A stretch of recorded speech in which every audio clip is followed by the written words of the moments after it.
Hi, everyone. Welcome to Deep Engineering Live interview series, where we bring you insights from notable engineering leaders, architects, and authors who are leading modernization and shaping the future of industry. I'm Saqib Jan, editor-in-chief of Deep Engineering, a publication and a weekly newsletter where we explore the ideas, technologies, and people driving engineering forward. Today, I am really excited to be speaking with David Knickerbocker. David, welcome to the Engineering Live interview series. Thank you very much. It's great to be here. Thank you so much for making time for us today. Thank you very much. I think the introduction might have entirely fell off. You fell off the meeting, possibly. I would like to give you the floor. Please introduce yourself, David. Okay. All right, cool. All right. My name is David Knickerbocker. I've been writing code since I was 6 years old. I've had a career in IT my whole entire life because that's what I do. My background is throughout IT. I've worked in cybersecurity. I've worked in hospitals. I've worked for internet service providers. I've just worked in technology my whole life, and it's what I do. Previously, I lived in Okinawa, Japan, and I lived in Okinawa, Japan actually for 28 years before I moved to the United States. And so I have a bit of a different perspective from growing up outside of my home country. And I've had a really rich, I think, successful tech career just from doing this for over 20 years. And being in different cultures is a very fascinating thing because you get to see so many different perspectives, and that's had a big impact on me. So it's great to meet you guys, and it's great to be here. And I've come from cybersecurity, and I've been in data engineering and data science, and I was a platform engineer on an AI research team. So I've been all over the place. So it's great to be here, and nice to meet everybody. Thank you so much, David. So, David, I just want to dive in to start asking the questions. And I just wanted to start from a couple of themes for our conversation today. So, we'll talk about, let's say, search to real time awareness, and we'll also talk about graph NLP as one discipline. We'll also talk probably about GraphRAG for reliability. We'll also take some questions from our attendees, as well as we'll touch something around security as well. So to dive in, I just wanted to ask a question.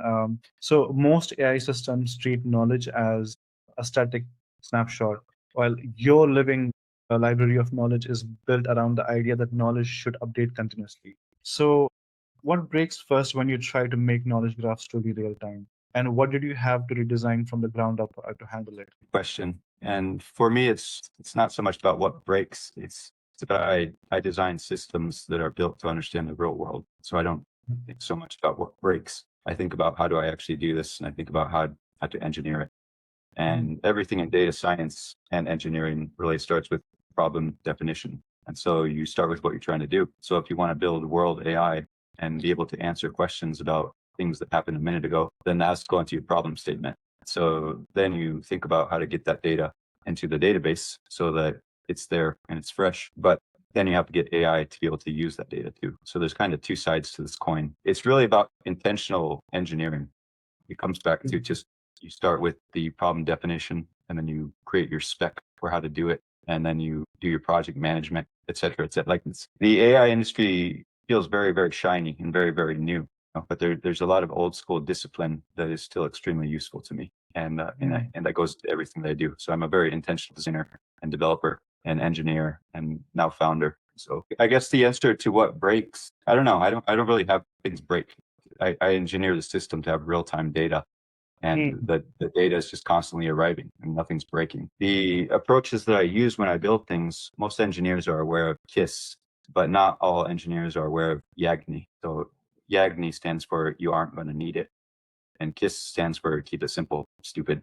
I like to leave off the last letter, but keep it simple and YAGNI are the two approaches that really lead to things. So when you're a minimalist and you're an engineer and you think MVPs, then you're building the minimally viable product that you're aiming for. And when you're building the minimal thing, it's much easier to test and validate that your thing works than if you just throw a whole bunch of spaghetti at the wall and see what happens. Like it's very useful to have discipline with what you're trying to do. So nothing's really breaking on my side because I'm an old school engineer and I'm just intentional with everything. And it starts with the idea, and then you go through the ideation, and then from the ideation, you create your spec. And then from your spec, you do your project management. From your project management, you assign tasks, do the work. And from then it's just vanilla old school engineering, it feels like to me. Yeah, it always helps to be intentional. I mean, let's talk about freshness and accuracy. I mean, they often pull in opposite directions. Let's say a piece of information that just arrived uh, may not yet be trustworthy, while something may still be reliable. So, how do you design a system that balances recency with trust? And what signals do you actually use to make that call? Very good question. In the world of open source intelligence, it has less to do with right and wrong. It's less to do with fact and claim. And so what I'm looking for with open source intelligence is really claims of what's going on in the world, because you can have two different groups that are in opposition from each other. And one group will say this is the truth, and another group will say this is the truth, and they'll be in direct conflict with each other. And I don't make that decision. And I don't allow my AI to make the decision of what's true or what's false either. I'm more interested in what people are claiming is what's going on in the world. Because if you take what's claimed on what's going on in the world and you cluster it, then you can see that this thing is happening over here and this bad thing has happened over there. You can kind of get to the ribbons. Like I think in terms of ribbons, I come from natural language processing. So, clusters are kind of like these clusters, these round things, these round groups of objects. But in terms of language, I don't really just see them as baskets or clumps of stuff. I kind of see them as ribbons. Like you have a whole bunch of information, and this top ribbon might be this bad thing happened, and this next ribbon might be this event is happening at the library, and this event might be a punk rock show is happening at this nightclub, and the next ribbon might be this other thing. And so the trueness and the falseness is a much later thing than the awareness of what's being said. Is how I kind of think about things. Does that help you a little bit with understanding? It does. Any follow-up question to that? I mean, all right. Let's just talk about. You also have talked about difference between fast talking AI and AI that actually knows what has changed the world. So, speaking of awareness, what does real awareness mean in practice at the data ingestion layer? If you could please expound on that a bit. Sure. So if I use my GraphRAG and I say what has happened in Portland in the last hour or in the last 5 minutes or in the last minute, it will be able to answer that question. And so if nothing has been reported last minute, then there's just nothing to report. An empty data set is better than a hallucination. So, but my systems, they're constantly getting data. When I was building my GraphRAG system, one of the questions I use for calibration is just what's the latest information, because I just want to see that the latest information is coming through. And so it's like that part is just repeated to the point where it's just, that's a very reliable prompt. What's the latest information? And the answer that comes back is anywhere from a few seconds old to maybe a minute and a half old. The internet moves at the speed that the internet moves. There's not something every single, I mean, there probably is. You crawled the entire billions and billions of websites by yourself. It's spent a ton of money. You capture a signal probably every couple milliseconds. But this is a very small company. I'm not chasing VC money at all. I'm bootstrapping this thing myself to protect it. So the scale is what it can see. And I have fresh data up to a minute ago, very, very often. So this is a really cool thing that happens in my demos, because I'm giving demos to different companies, to companies and things like that. And then when you can run your query, what's the latest information? It comes back and it's about 30 seconds old from something that was just seen on the internet. That looks really, really cool when you're talking to companies that need urgent information. And it's a different situation than, like if I were to spin up agents and use tools to hit a search engine and say what happened in Portland, it's not at all the same thing as using a search engine. A search engine will give you a few answers. I liken it to the visibility of a snapshot versus a movie. If you use a tool to do a search to find out something, you're getting a snapshot of time. And my systems don't really work that way. My systems capture the heartbeat of the internet themselves, and they're always listening. So it's a different thing. Mine is much more, it'd be closer to like a movie compared to a photograph. Interesting. Thank you. That's helpful. But I also, I just wanted to ask before we move to the next theme and talk about graph and NLP as one discipline, where have you probably observed that most engineering teams underestimate the engineering cost involved? Last time I worked in an engineering team was in 2021.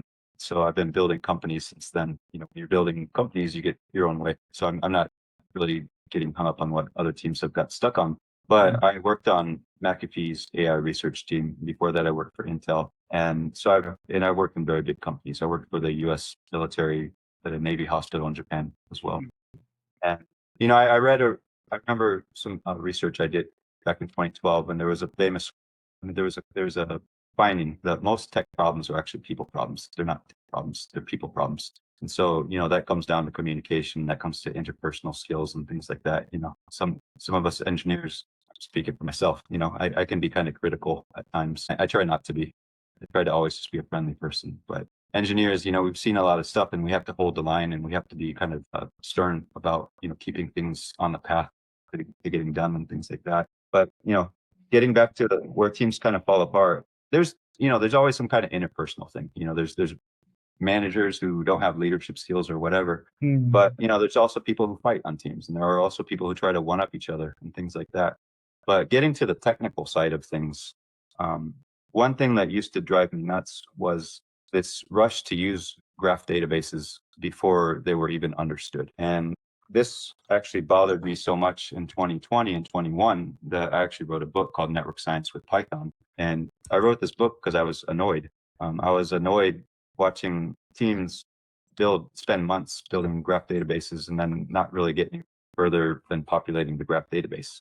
Things are supposed to start when you populate the graph database. That's not the end. And back in 2020, it felt like that. It felt a certain way. And at that time, I was using graphs or data flow mapping. I used to work in data operations at Intel. So I was using graphs to do source code analysis of legacy code and mapping out how legacy code would create outputs. So inputs to outputs across thousands of scripts, across dozens or hundreds of servers, and across data centers. So I got well known for this at Intel and McAfee. And that was my life from 2015 to 2019 or something like that. And so I got very good at using graphs for mapping things out. But I was never invited to the cool kid graph database parties. I was left out of those. And so I was always just doing stuff with graphs and using them to map out data flows and using them to fix production outages. And so I was using them for dead serious stuff, but I was never invited to the graph database party, and I was just always watching as an outsider. And it was really kind of frustrating just watching teams get stuck because the graph skill wasn't there. The graph skill was with me because I was using for database mapping, data flow mapping, and I was using centralities to find the important pieces, and I was using shortest paths to find out what goes to where and things like that. So, I think the failure is probably a common failure with what is going on these days too. There's this rush to use AI before people understand AI, or there's this rush to use agents before even understanding AI. If the understanding is not there, then it's wishful. You're like, please work, please work, please work. And if you don't know how it works, then you can mistake it ran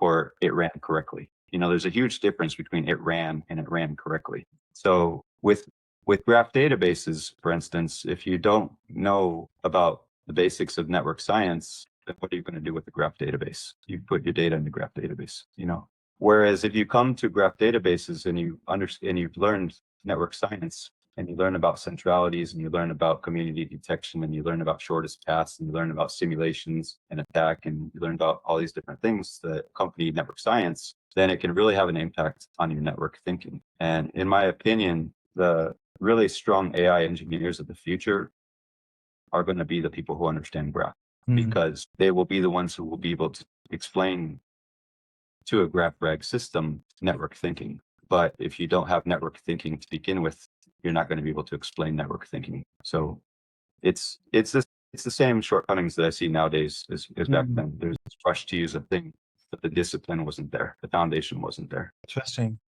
Thank you. Thank you so much for sharing your experience. You did mention about network science with Python, and I believe the latest edition is published in 2023. I've shared the link also in the chat for anyone who would like to probably look at the book as well. But I do have a follow-up question, and you did knock off one of my questions as well. Sharing from your experience, I think you also have argued for years that graph and NLP belong together. And now GraphRAG is proving that out in mainstream AI. Share your experience, please. What did probably teams building with NLP and consistently get wrong that a graph layer would have fixed? I don't really like to talk about what people are doing wrong, but to me, it's that language and graphs go together. Language is a part of things, like there's similarity in language, but similarity is not equal to same. So I'll say that out loud one more time. Similarity is not equal to same. And so similar sounding things can be very, very different from each other, whereas a graph kind of anchors it into a piece of context.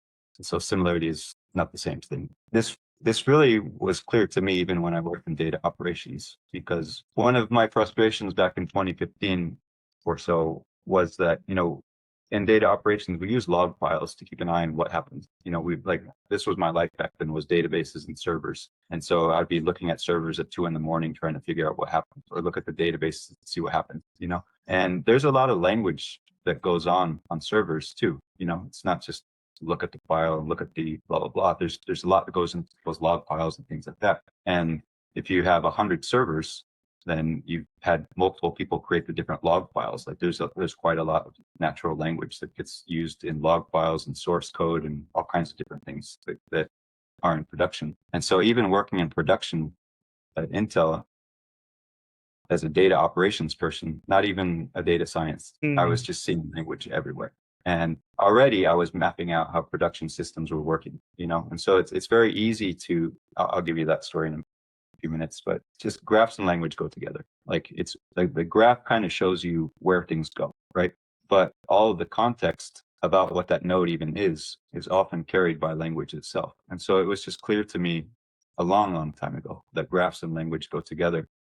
And I used it for operations, and it felt so alien when I was writing this book. And I even felt, I was afraid that people were going to hate this book when I was writing it, like the day before it came out. And, it's 3 years later and it's 4.9 out of 5 or whatever. And people like it, but it was so unusual to me when I was writing it, because nobody was really talking about how graphs and language, graph language, just like I was. And at the time I think I was doing a series called 100 Days of NLP, Natural Language Processing. And when I was doing 100 days of natural language processing at the time, even back then I was using Twitter data, and I was realizing that you can't do natural language processing and leave off graph.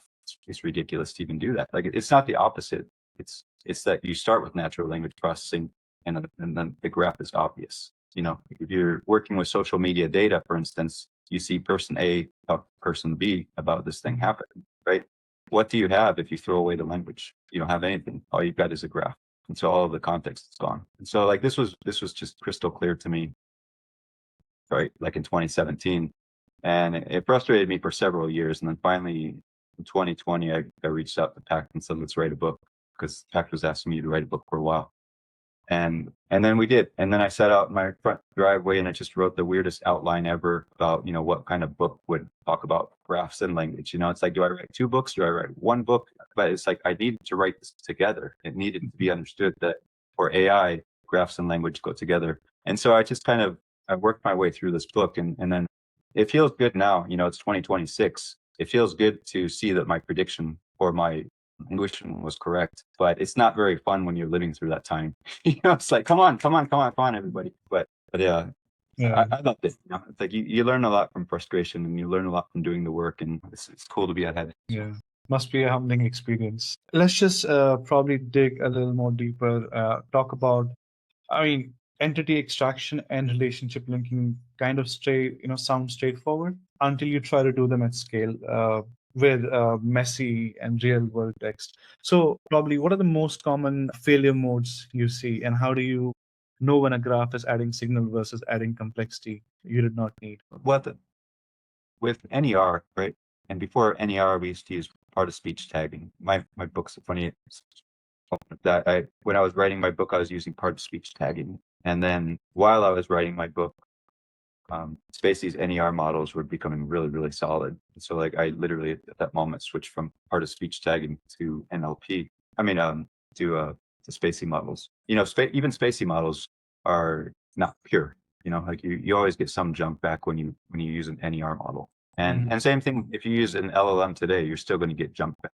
And so to me, it feels that entity extraction has improved a lot since like 2015, but it's mostly gotten cleaned up. I feel like I mostly have to just throw away less. I have less cleaning to do, and it gets things right a lot easier. But, and like in my previous company, I used to do this at billion scale. Like I used to do this across the whole entire internet. So if you want to do entity extraction of the whole internet, that's a big deal.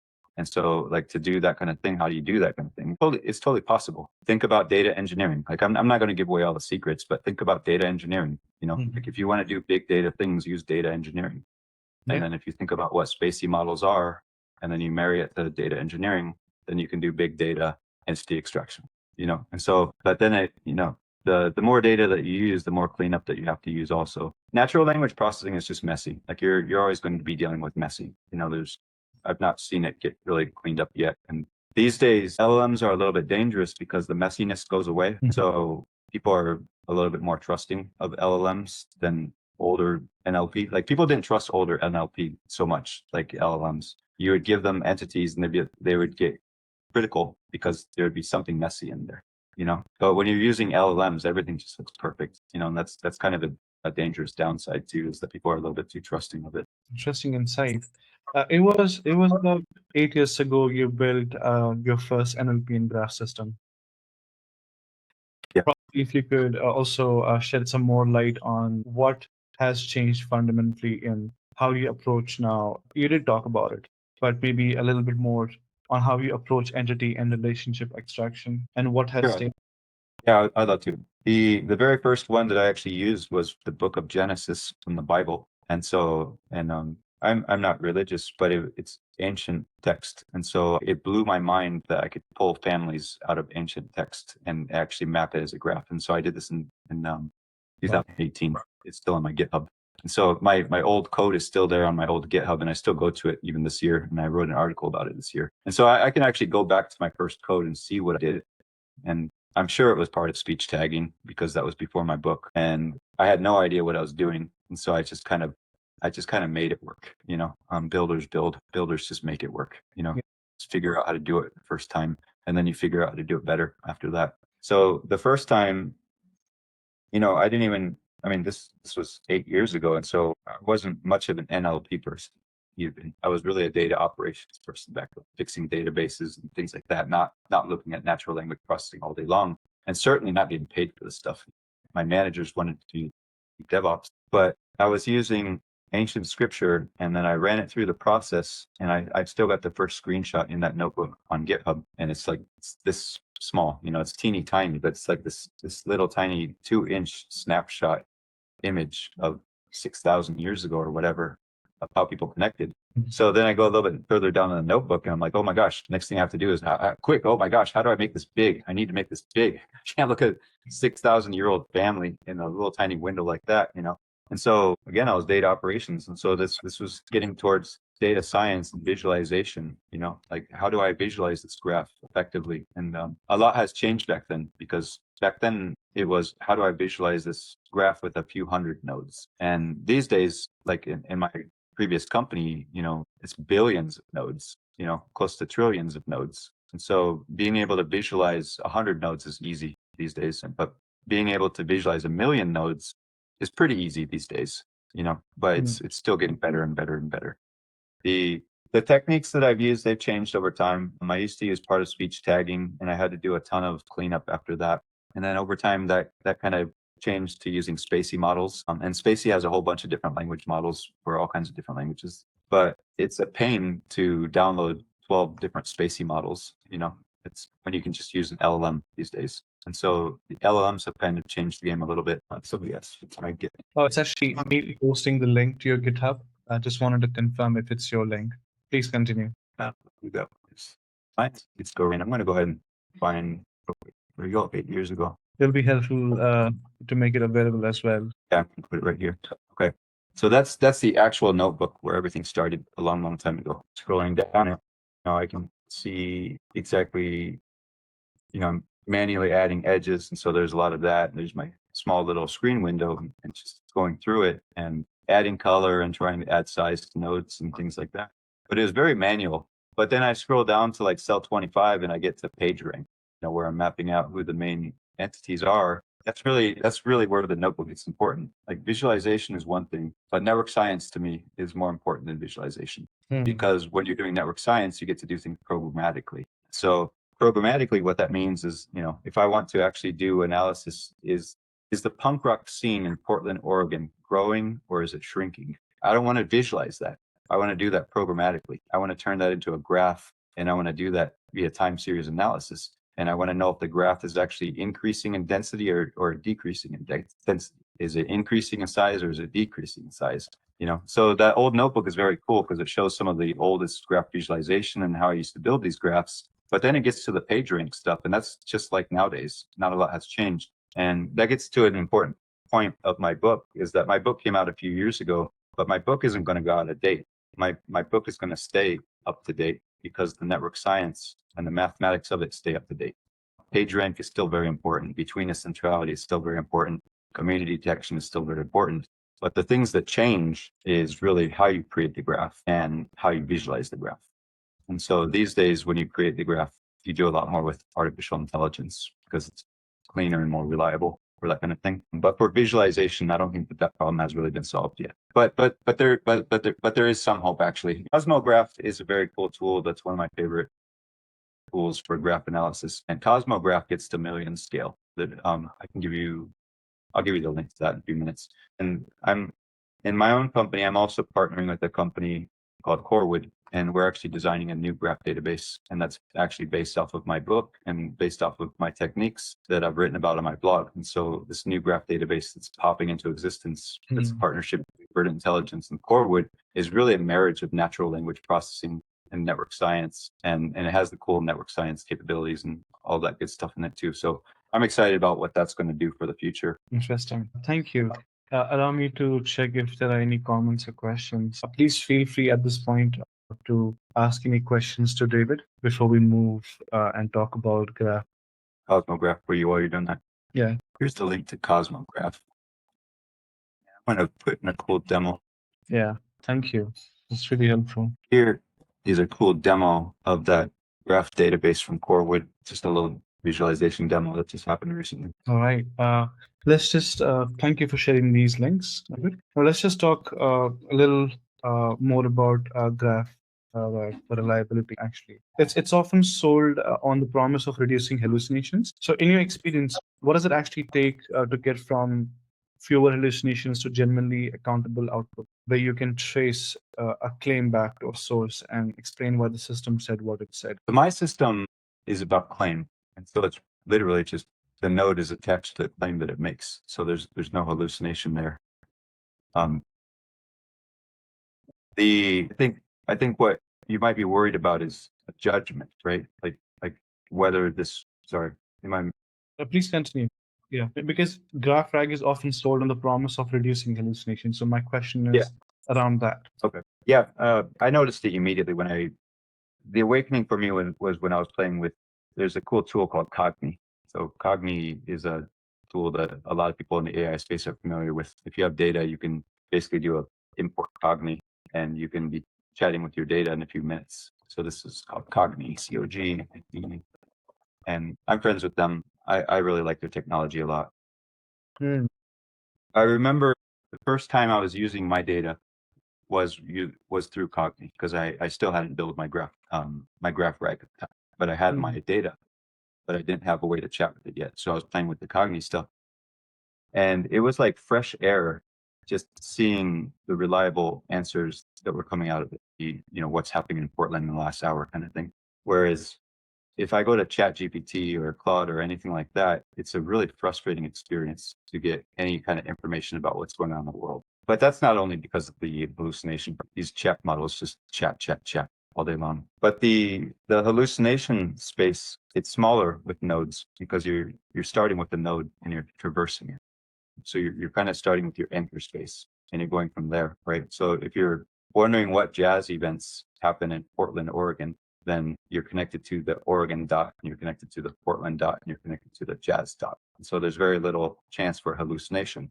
But if you're just using a RAG system, then it's going to just look for similarity, And in a GraphRAG system, if there's no match, then the output is that there's no match. And so there's no hallucination opportunity. Whereas with a similarity-based system, there could be similarity, even if it's only a single word in a paragraph. So it's not a zero type thing. And that's a really frustrating thing to me as an NLP person. I like to have the discipline of a graph. And I think that's the way I would put it. That discipline of a graph that I used to feel from data operations, because you cannot mess up when you work in data operations. Like when the database is down, you have to fix it. If you come up with some similarity bulk graph for your manager, he's going to be mad at you. You fix the problem when the database is down. I like the discipline that GraphRAG feels like it gives AI in its ability to answer the question because it's rooted on those kind of physical spaces. And so that really reduces the opportunity for hallucination. There's less for it to bullcrap. Yeah. Thank you. That's helpful. But at the same time, I wanna also it would also help if you shed a little light on the problems. Like let's say temporal drift. It's a real problem in knowledge graphs. Like facts can become outdated, relationships change, and the graph can silently become wrong. So how do you detect and handle contradiction and drift at scale without requiring an engineer to review everything? Well, again, my system doesn't judge. So my system's about awareness. So I think about a living system. You are a living system. I am a living system. And you don't remember everything that you've ever been told. And I can't remember what I had for breakfast. So our brains naturally do this. Our brains are naturally throwing away old information, and our brains are naturally learning new information and making room for that new information. And so when I build systems, I like to think about how life does it. And then I try to build that kind of thing into it. And so my system is called the Verdant Eye. It's not called the Verdant Brain. It's called the Verdant Eye. So the Verdant Eye sees, and it doesn't contain eternal memory because that's not what an eye does. Verdant Eye sees, right? And when the scene changes, then the scene changes. What's in front of your eyeballs changes all the time. So your eyes don't need to be recalibrated. The thing has just changed. And so my system, it has to do more with what is going on in the world, and what's going on in the world is always changing. But operationally, what that means, if you're going to build a living system, a living kind of intelligence, if you give it infinite memory, you're going to be paying a ton of money. You're going to have just your database bills are going to skyrocket for the rest of your life. It's never going to be possible. Whereas if you like think about data operations, think about databases, think about transactional databases, these things have been around forever. These living systems have been with us for a long, long time. And anybody who has ever worked in data operations knows how living systems work because they've worked on living systems. They just don't get called them. And so in a transactional database, you operate off of what you need. And then data that's not needed eventually gets archived. And in a human body, I don't know how mine works. I'm not a neuroscientist, but I do know that my memories eventually fade away, and if I stop thinking about a thing, it will eventually go away, or if I distract myself with music, then I'll stop thinking about a certain thing, and so we can do things to ourselves with music and by thinking about other kinds of things. And so when I think about building intelligences, I'm really inspired by life, and I try to build with that kind of thing in mind. And so when I'm building artificial intelligence, I'm never, ever tempted to build something that has infinite memory forever, like the machine off Hitchhiker's Guide to the Galaxy. I don't want to build a super AI. I want to build AI that actually serves us human beings. And I want to build AI that doesn't boil the ocean or cost $1 trillion. I want something that can be bootstrapped by each one of us individuals, and we can use it to serve us. So that's kind of how I build things. But things do change over time. But so what, like that's always true. Like we're going to go to work the next time we go to work, and something's going to be different the next time we go to work. And we change our mind. We get to see the next Jira sprint, and that's going to affect how we think. You have also built your own testing frameworks for GraphRAG. So rather than relying on standard benchmarks, if you could also talk about how you approach evaluation, what outcomes are you generally testing for, and how do you know when the system is actually working? Very good question.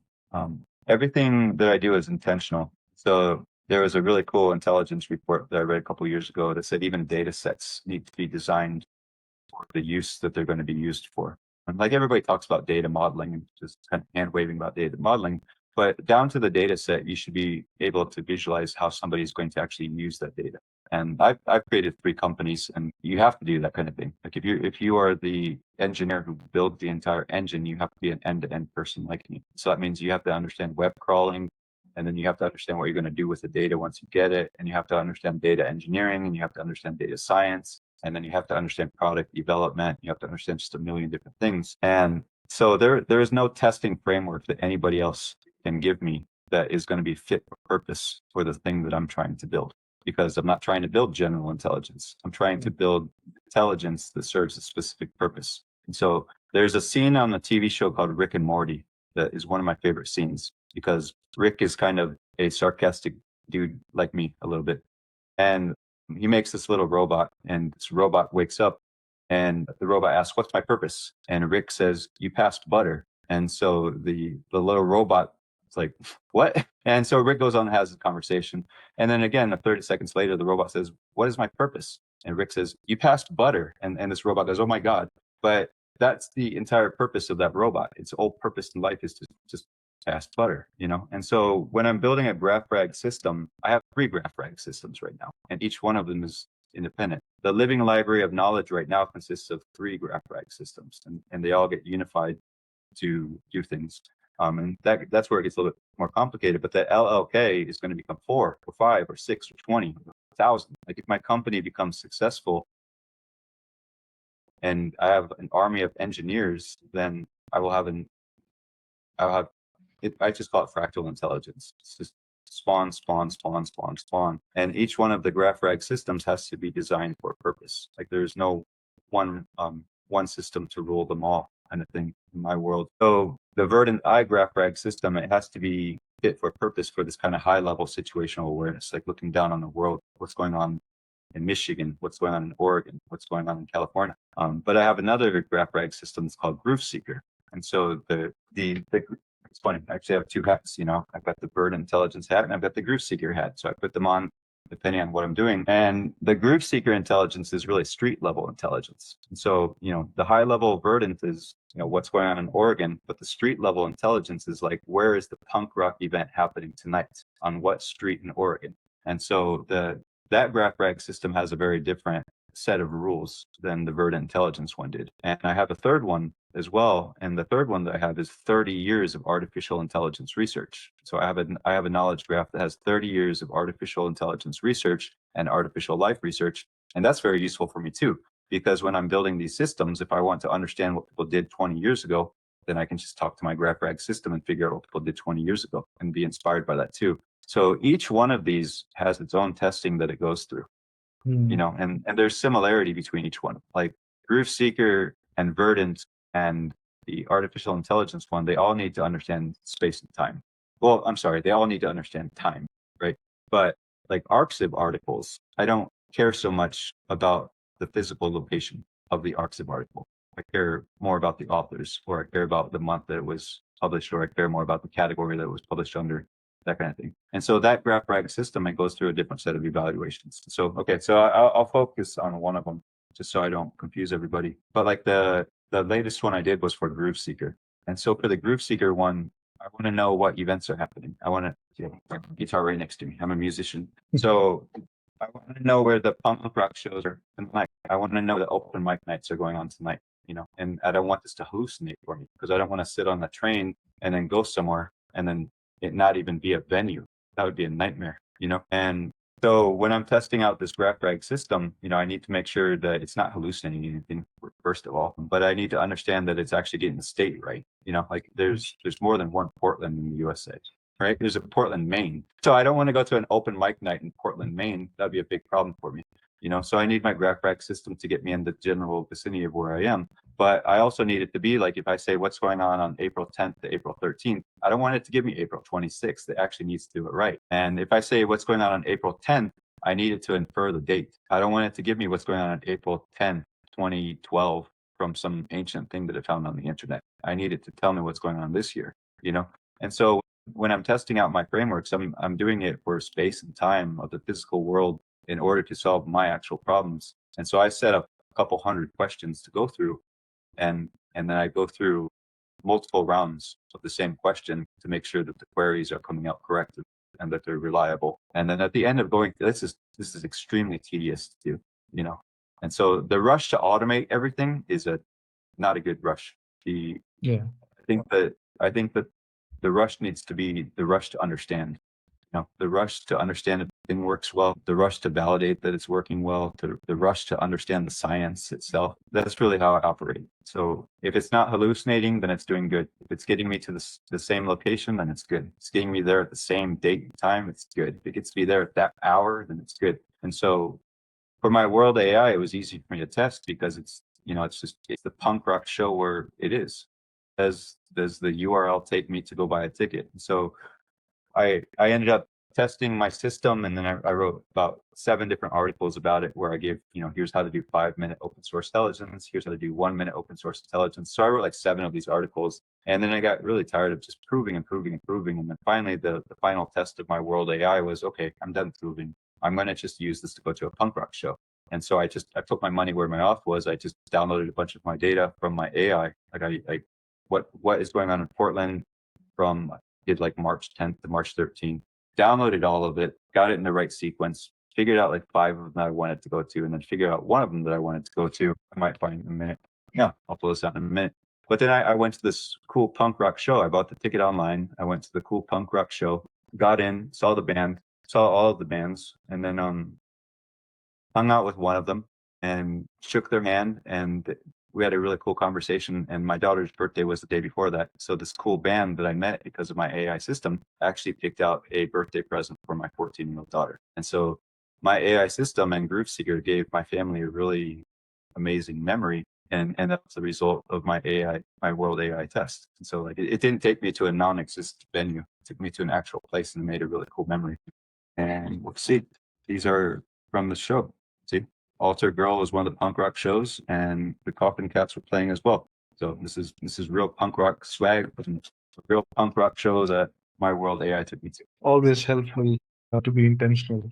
But the testing, yeah, the testing can be very intense, and people try to rush to automation, and I think part of the rush to automation is using these agreed upon tests. But when you're building GraphRAG systems, it's really like old school software engineering to me. It's that software needs to be built for purpose. And if it doesn't do what you intended it to do, then you didn't do anything. You have to build useful technology. Yeah. And there's also a lot of talk right now about agent to agent testing. Any thoughts on agent to agent testing? But my thoughts are just that it's going to be more of the same. Like it's more of the same tedious validation. And the people who are willing to do the science and the people who are willing to actually sit in front of a spreadsheet until their eyes feel like they're about to bleed.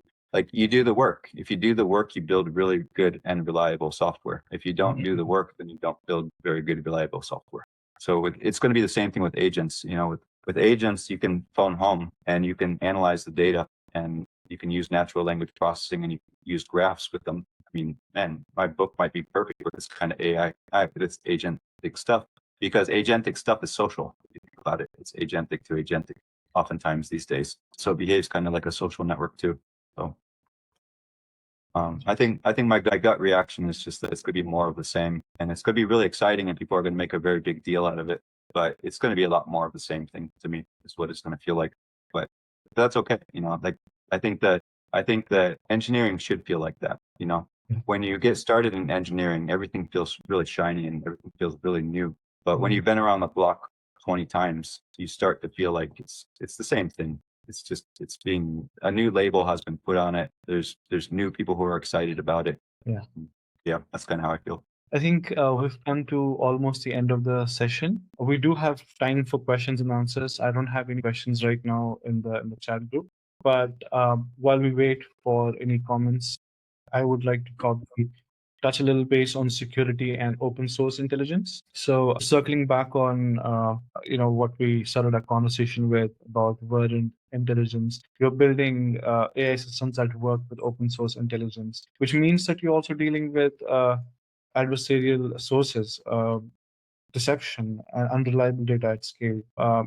Tell us more about your approach, and what does designing for that environment teach you about AI that engineers working with cleaner data sets never have to confront? Yeah, it's a very good question. And I really encourage AI people to learn a little bit about open source intelligence, because if you're going to build artificial intelligence that understands the world, the open source intelligence community has been using natural language processing and graphs to understand the world for quite a while. So there's a lot to learn from the open source intelligence community. And I believe that artificial intelligence should serve us humans. And so it should be grounded on real world stuff. But the real world is a messy space, and it's not just that websites can disagree with each other. It's also that websites have malware.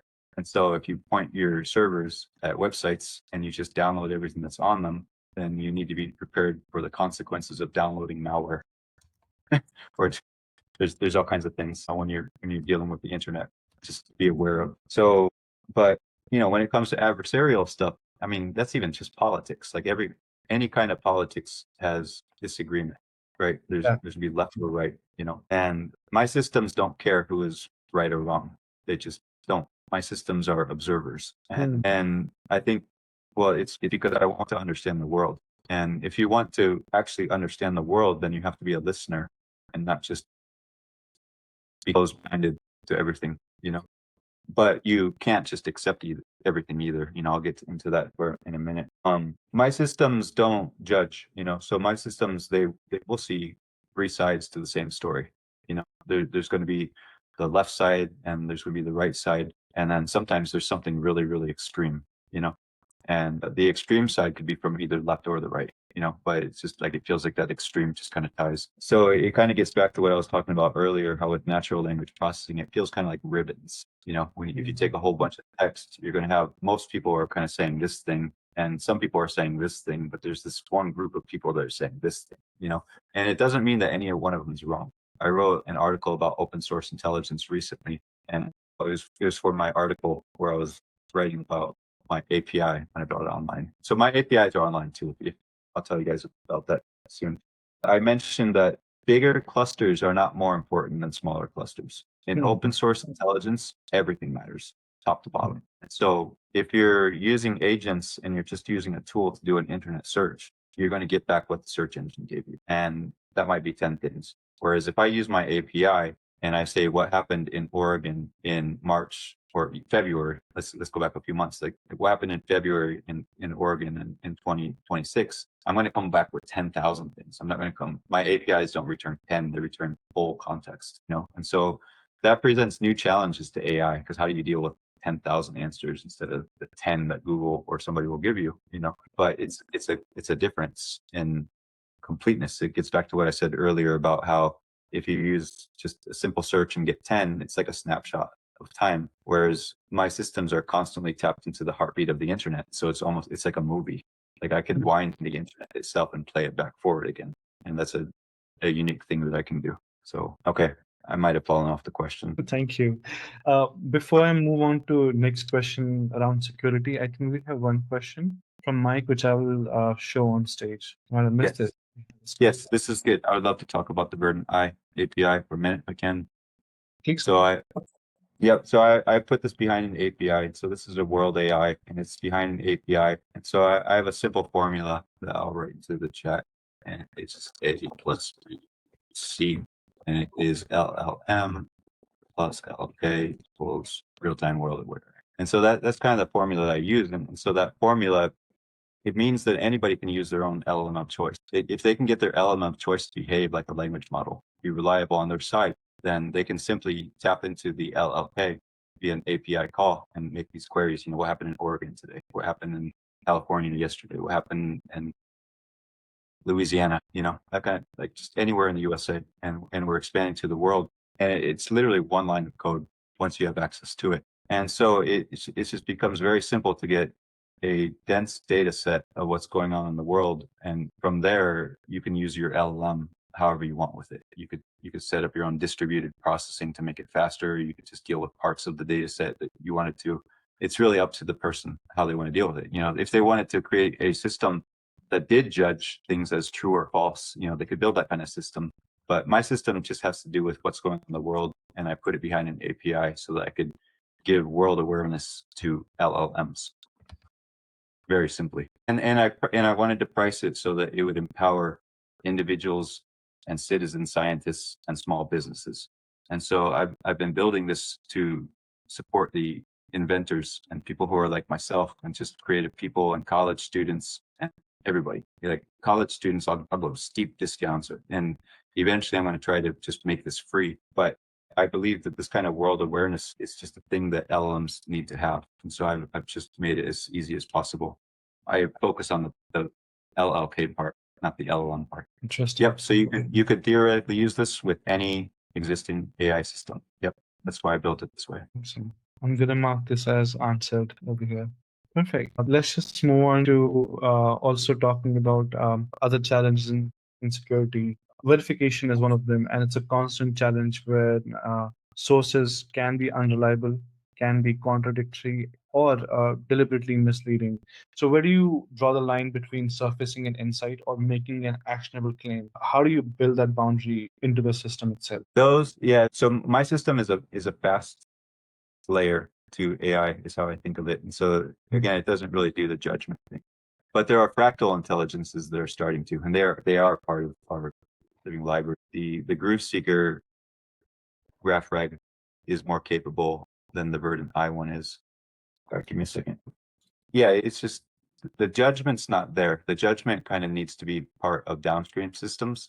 But like one of the things that we're working on building in our company for a next product, it does have to do with what's going on in the world, And so I'm building one for Hillsborough right now because that's where I live, is Hillsborough, Oregon. I want to build one for myself first and my community first. That'll cover Portland, Oregon too, not just my little town. But like even looking at my own area, I can see when people from outside of my area lie about my area, because people do. And some things you just need to be aware of. Like you don't need to respond to everybody. Like some people will lie about you. Some people will lie about your area and will lie about your product. And like there are just bad people who are out there. And you don't have to react to everything. But it's good to know what's on the radar. It's good to know who is talking about you. It's good to know where the risk is coming from, who's saying angry things about your community and things like that. So, but if it turned out that one of these more extreme sources that likes to lie about communities was saying some chatter that sounded like something dangerous was heading in the direction of my community, then that would be an actionable insight. And so for something like that, you would go to the mayor or the police or something like that. But I'm not going to build that kind of automation into the system. There are still certain parts that I like being a human being, and there are other parts that I like building with AI. I'm not a rush to do everything with AI type of person. I'm kind of it's weird. I'm a weird fish. Even the back of my shirt has a cool fish on it because that weird fish is what led to the design of this company. But I'm not really the type that just rushes forward with technology, and yet I'm often very ahead in terms of technology. And so it's just that I don't chase every single thing. It's just more nuanced. It feels like I just try to tap into arteries and things like that. Sorry. I hope I answered the question. I kind of spiraled a little bit. That's okay. I think we've almost come to the end of our conversation, but maybe I can just like ask one more question. It's about probably what advice would you give to engineers who are starting to build knowledge graph and GraphRAG systems today? Please tell us what not to do. Happy to. First of all, ask why you're doing anything before you do anything. Don't follow crowds just to follow crowds. Like you should have a good reason. But I do believe that GraphRAG is a thing that you should probably just start with because it is more reliable, in my opinion, than vanilla rag. But that's my opinion. But I'm not a crowd follower type. I'm a bit of a rebellious type. But I think that there's a lot of creativity in being like that. And I think that the AI space is a very creative space. And if you follow the crowd, you're going to do what everybody else is doing. And if you sit outside and you look at plants and you think about nature, you can hit some insights that you won't if you're just following the crowd. If you're just looking at LinkedIn and seeing what everybody else is doing, and you're seeing the same tools that everybody else is doing, and you're reading the same books as everybody else is doing, it's very important to actually be grounded in the world and to think about life itself. If you're going to do anything with intelligence, you might as well think about real intelligence and how you would go from language models to ants or trees or worms. Like these language models are nothing compared to what's in my backyard. Like they're not passing tokens. They're not complaining about maxing out the tokens. They're not token maxing.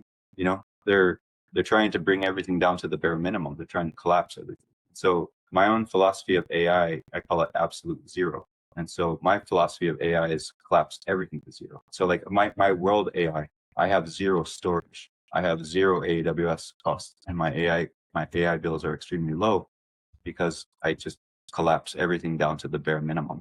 And that's also the reason why I have real-time AI is because I was able to collapse everything down to the minimum. So I encourage people to don't follow the crowd, just show some originality and read books, and read the old stuff too. Like I was just having a conversation with Corwood today about my graph partner, And we were talking about how some of the best insights that we get come from old papers. And so he got an insight from something that was 30 years ago. And a couple of years ago, I created something off of Claude Shannon's information theory. It was a different implementation than anywhere else. There's nothing like it. You can do these kinds of things if you're an original thinker. If you only follow crowds, you're not going to do anything except for follow the crowd. You're not going to be any kind of differentiator. And so if you try to create a product and you are no different than any of your competitors, then what are you doing? So I just encourage independence and get back to the science, or just stay in the science.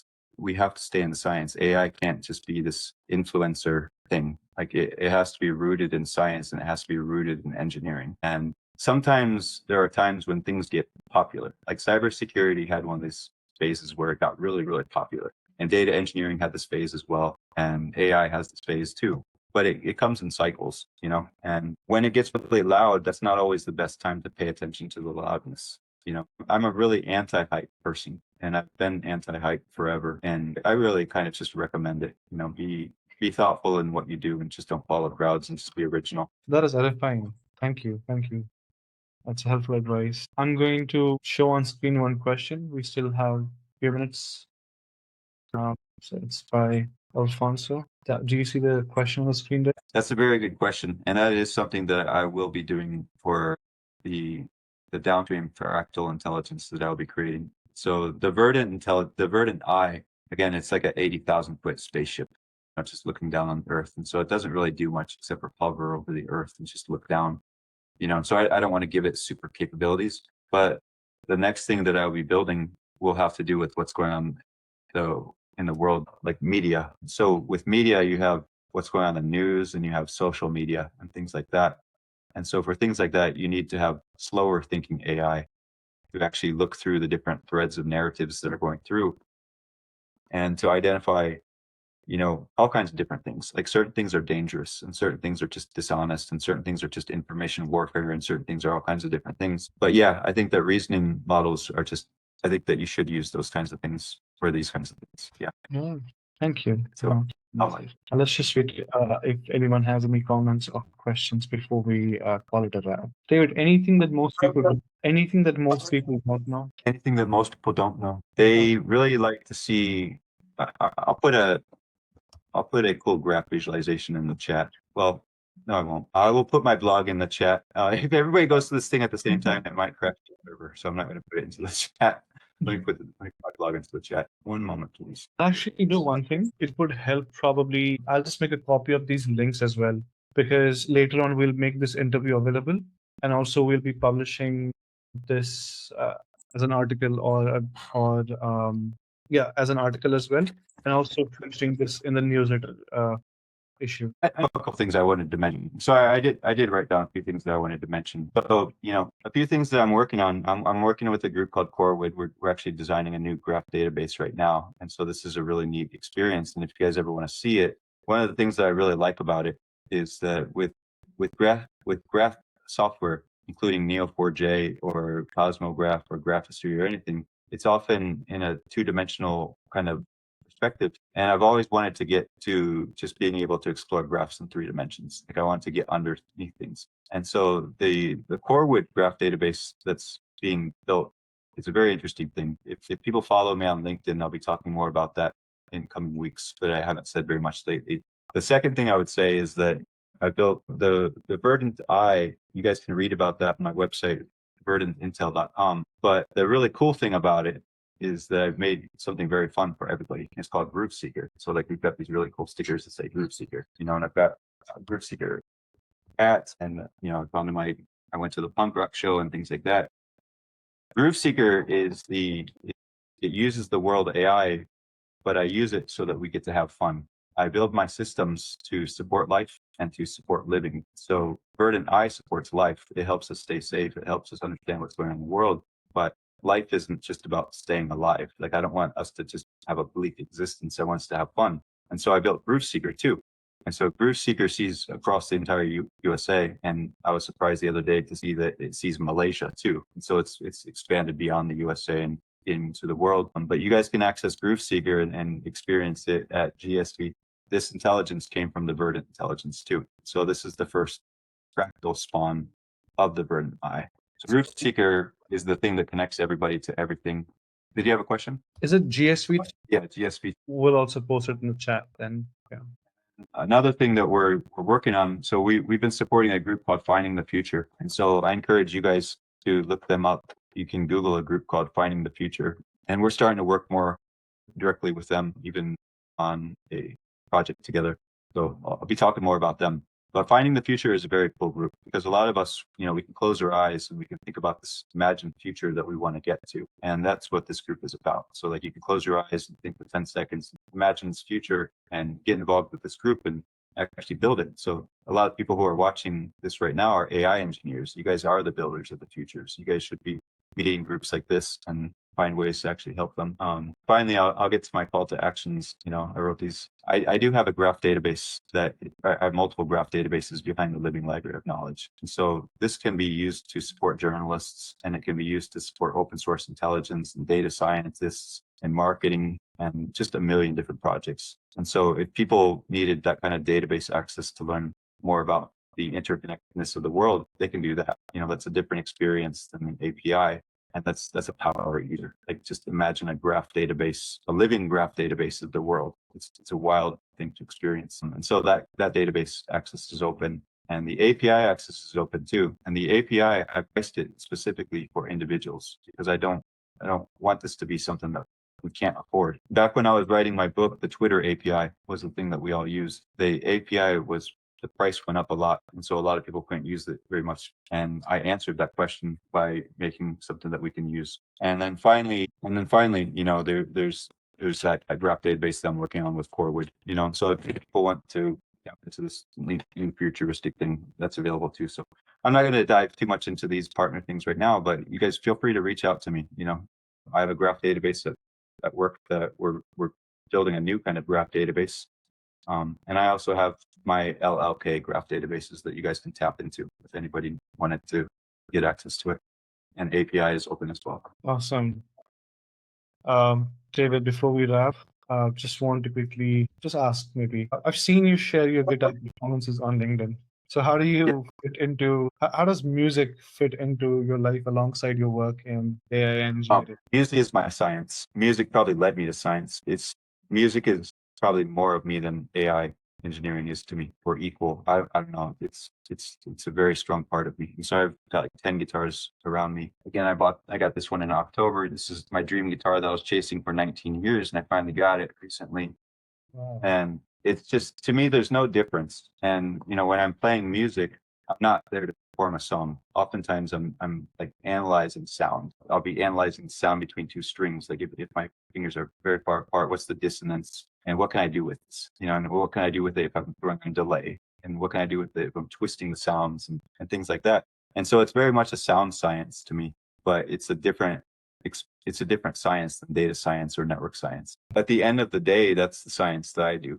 I turn off the lights and I play my guitar at nighttime, and that's how I get my mind to quiet down and be ready for the next work day. But I've written blog articles on my 100 Days to Networks blog.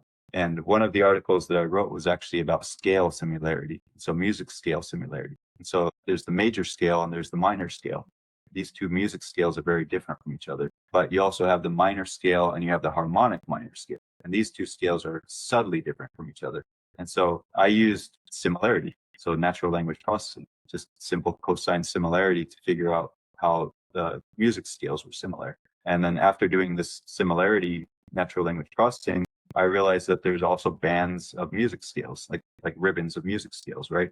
And so these ribbons are minor scales. And so they're very suitable for minor scale or minor sounding music, right? And these scales are major scales, and these ones down here are kind of exotic or more situational, right? And so even just doing NLP on music scales, it simplified my music learning to where instead of having to learn 30 things, I had to learn 3 things. And then from those 3 things, I realized that I really like these 2 minor scales. And so I really focused on those until I got it. And then it just kind of gradually expanded my knowledge. But I'm just a good learner. Like that's probably my secret, is just I've gotten good at learning. And I encourage people to develop their own learning. This learning how to learn has led me to natural language processing and has led me to artificial intelligence. Because if you understand how you learn, then you can teach other things to learn, you know? So all of this goes together. Music goes together with AI just as much. And I was even writing a science fiction earlier, last year. And one of the thoughts that I had is that one of the downsides of modern AI is this token-based approach. Everything's token, token, token, token, token, right? But when you're playing music, it's not the notes that matter. It's the space between the notes that matter, or it's the amount of time that you spend on a note that matters, you know? And so if we're only teaching AI based off of just this presence of stuff, then it didn't feel right to me, you know? And so I was writing a science fiction a long time ago about AI having this awakening that it missed out on something. It thought that it had learned something from us, but then it realized that it hadn't learned from the gaps, you know? So, but those kinds of insights come from playing guitar. They don't come from following crowds. Yeah. You know, like nobody would have had that insight from learning about just tokens, you know? Wow. David, this really has been an insightful conversation. Thank you so much. I think we'll call it a wrap now. Thank you so much for taking time to share your engineering insights and perspectives with us today. I'm sure our audience found this incredibly valuable. And to everyone who joined us today, thank you for tuning in. If you enjoyed this conversation, make sure please to subscribe to Deep Engineering on Substack. I have posted the link in the chat. Our weekly newsletter goes out on Thursdays, where we bring you insights from leaders shaping the future of engineering. And we will make this interview available to watch later in coming weeks, and also feature it in our newsletter issue. So please do subscribe. Thanks again for joining us, and we'll see you in the next Deep Engineering session. Bye. Everybody.